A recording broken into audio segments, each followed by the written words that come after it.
What does it mean to be engaged in today's workplace? How do we inspire, inform, and connect a working community? How do we build a culture of irreplaceability, trust, and listening to keep people on board and rowing together? Welcome to Post-COVID Leadership Advice. This series is all about building a workplace culture where people feel heard, supported, informed, and connected. This is a roadmap for leaders at any level, at any organization. Conscious workload reduction. We see that people are quitting in large numbers, and a very large reason why people are quitting, some as high as 39% among certain demographics, is because of workload, work pressure, too many hours, too much stuff to do, too many tasks. There are too few people doing too many jobs, and there's no willingness to either reduce the number of tasks or increase the number of personnel to meet those needs because of whatever reason. There is an energy crisis, there's inflation, there are not enough people, whatever the reason, doesn't matter. There's just too much work, there are too many tasks. And this is affecting our mental health, our well-being, and it's making people quit. So how do we reduce the amount of work that people have to do? How can we get the number of itty-bitty tasks down so that people have more time for creativity, less time for these little admin things, and more time to focus on a task or really be present at a meeting? So one way to find out if there's just too much to do is ask the team whether they are able to get everything done in a working day. If you have a normally productive person who doesn't take excessive breaks, they should be able to get their work done in a reasonable day, but around 8 hours, sometimes 9 hours if need be. But if they're working beyond that, then there's something wrong with the amount of work that they have to do. It is not sustainable, and they will likely quit or burn out or just pull back or quietly quit, or one of these things, because you just can't continue working that hard forever. So what can be done? The first thing is to kill the unnecessary, do what's called a ritual audit. Sometimes the things that take the most time are these little rituals that are put in place that are not necessary. So one example would be at the start of every team meeting, we have to have a long, drawn out, very well crafted icebreaker that takes 3 or 4 good hours of thought to prepare. Is this necessary? Can it be done simpler? Can we have just one person doing it who doesn't have very much to do? Can it just be something out of the box? Does it even have to exist at all? Can it just be a video instead? Can it be a simple poll? Simplify. Make sure the rituals that you have in place are not overly onerous and take too much time. The next thing is to make sure that people have signature projects. So if you have 30 different projects that you're working on, each time you switch from one project to the next, you're going to, first of all, make yourself crazy. You're not going to be very effective in the 30 that you're doing. So narrow down the number of projects so people have ownership over 1, 2, or 3 at maximum that they really have control over, rather than being involved in 20 or 30 and having meetings for 20 or 30 different projects. This is a good way to reduce the amount of work there is. So reduce the number of people who are on certain projects. Reduce the number of people who have to approve. Make sure that if you have your signature project, that you have a certain level of control over it and you don't have to seek approval for very, very minor things, that there's a level of trust given.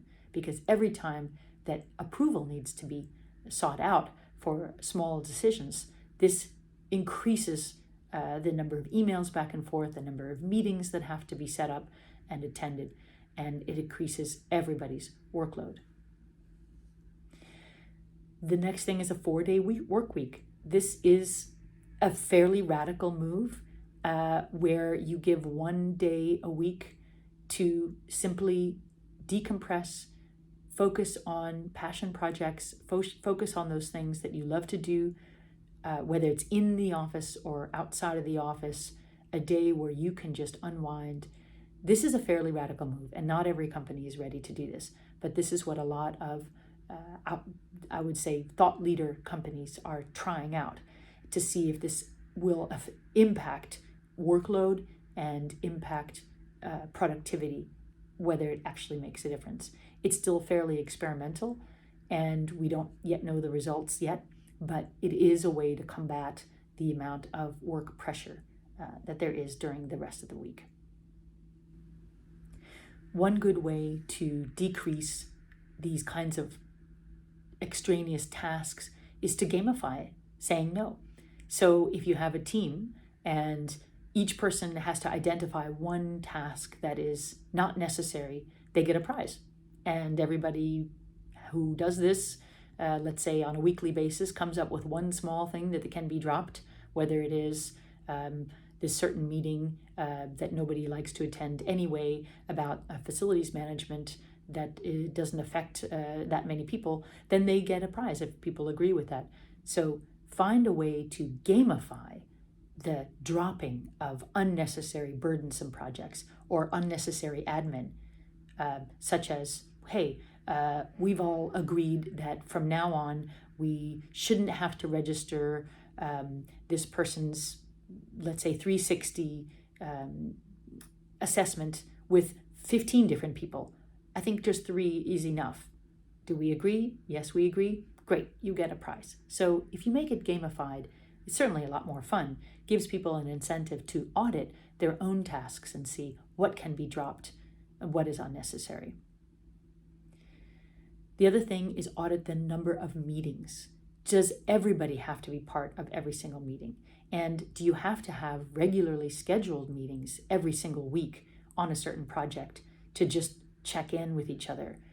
Is it necessary? Can there be a giant Miro board that is not used for this purpose, so that check in with the board and make sure that everybody's on the same page there? Take some time to look at it during the week, and then use the meetings to do the actual work. Use the meetings to move the needle on the number of tasks that have to be done. A lot of work on projects is collaborative, and if meetings are used to just deliver information or read off a PowerPoint, this might not be the best way to use a meeting.